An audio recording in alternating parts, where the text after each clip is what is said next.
আসসালামু আলাইকুম। ফারজানাস রেসিপির নতুন আরও একটি এপিসোড দেখার আমন্ত্রণ আপনাদের সবাইকে। আমি আজকে আপনাদের করে দেখাবো মাত্র 5 মিনিটেই সুপার ক্রিস্পি দারুণ মজার সাগু চিপস। আর এই গরমে আপনার বাচ্চাদের দোকান থেকে কিনে আনা চিপস না খাইয়ে নিজেই ঘরে ঝটপট তৈরি করে ফেলুন দোকানের মতোই কুড়মুড়ে চিপস। তো আমার রেসিপিগুলো যদি আপনাদের ভালো লেগে থাকে তাহলে আমার চ্যানেলটাকে সাবস্ক্রাইব করতে ভুলবেন না। আর আমার প্রতিটা ভিডিওর নোটিফিকেশন সবার আগে পেতে বেল বাটনে একটা ক্লিক করে দেবেন। তো চলুন গিয়ে দেখে নিই মুচমুচে সাগু চিপস তৈরি করার সম্পূর্ণ প্রস্তুত প্রণালী।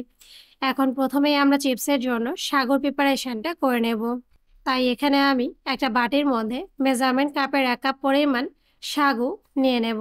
আর এখানে আমি বাজার থেকে কিনে আনা ছোট দানা সাগুটা ব্যবহার করেছি। এরপরে এর মধ্যে আমি অ্যাড করে দেব 1 চা চামচ চিলি ফ্লেক্স বা শুকনো মরিচ তেলে গুঁড়ো করে নেওয়া, 1 প্যাকেট ম্যাজিক মশলা, 1/4 চা চামচ লবণ। এখন একটা কাঁটা চামচ দিয়ে সবগুলো শুকনো উপকরণে খুব ভালোভাবে মিশিয়ে নেব। মেশানো হয়ে গেলে এ পর্যায়ে সাগু ডোর বাইন্ডিংয়ের জন্য এর মধ্যে আমি অ্যাড করে দেব বড় সাইজের নর্মাল রুম টেম্পারেচারের একটা ডিম। তবে আপনাদের হাতের কাছে যদি বড় সাইজের ডিম না থাকে কোনো সমস্যা নেই, সেক্ষেত্রে 2টা ডিম ব্যবহার করতে পারেন। এখন একটা কাঁটা চামচ দিয়ে ডিমটা খুব ভালোভাবে ফেটিয়ে নিয়ে শুকনো উপকরণের মধ্যে দিয়ে দেব। এরপর আবারও চামচ দিয়ে খুব ভালোভাবে মিশিয়ে নেব। মেশানো হয়ে গেলে এ পর্যায়ে কিন্তু হাত ভরানোর পালা, কারণ সাগু ডোর বাইন্ডিংয়ের জন্য এর মধ্যে আমি অ্যাড করে দেব 1 টেবিল চামচ কর্নফ্লাওয়ার।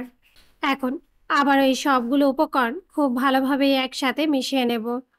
আর সাগু চিপসটা তৈরি করার জন্য অবশ্যই খেয়াল রাখতে হবে কোনোভাবেই কিন্তু সাগু চিপসের এই ডোটা ড্রাই করে তৈরি করা যাবে না। ডিমের পরিমাণটা একটু বেশি দিয়ে একটু ভেজা টেক্সচারে সাগু চিপসের জন্য ডোটা তৈরি করে নিতে হবে। দেখুন, ডোটা কিন্তু তৈরি করে নেওয়া হয়ে গেছে।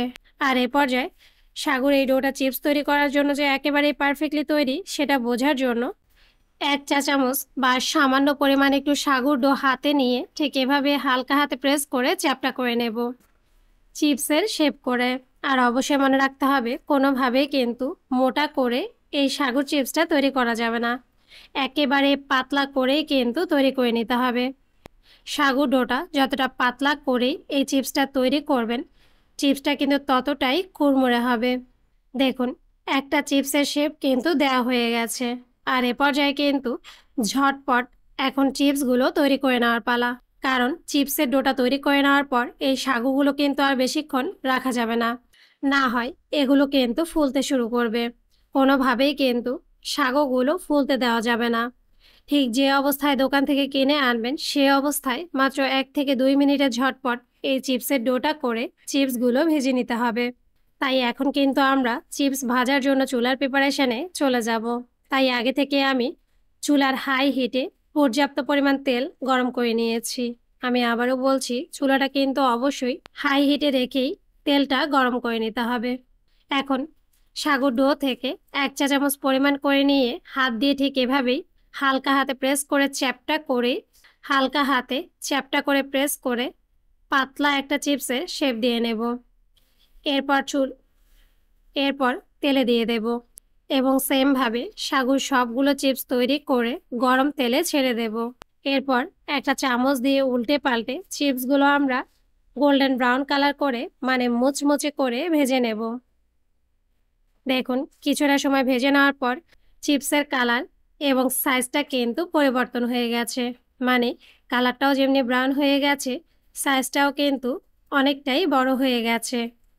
এখন একটা তেলের চামচ দিয়ে তেল ছেঁকে চিপসগুলো আমরা একটা কিচেন টিস্যুর ওপর নিয়ে নেব। দেখুন, এরই সাথেই কিন্তু তৈরি হয়ে গেছে মাত্র 5 মিনিটেই কুড়মুড়ে সাগুর চিপস। আর আমি গ্যারান্টি করে বলতে পারি, আপনারা যদি হুবহু আমার রেসিপিতে এই চিপসটা বাসায় তৈরি করে খান বা বাচ্চাদের খাওয়ান, তাহলে কিন্তু দোকান থেকে আর চিপস কিনে খাওয়ার প্রয়োজন পড়বে না, কারণ এর স্বাদ এবং মুচমুচে ভাব এতটাই পারফেক্ট হবে। তো আমার রেসিপিগুলো যদি আপনাদের ভালো লেগে থাকে তাহলে আমার চ্যানেলটাকে সাবস্ক্রাইব করতে ভুলবেন না। আর আমার প্রতিটা ভিডিও ফ্রেন্ডস এবং ফ্যামিলির সাথে শেয়ার করবেন। আজ এ পর্যন্তই। আল্লাহ হাফেজ।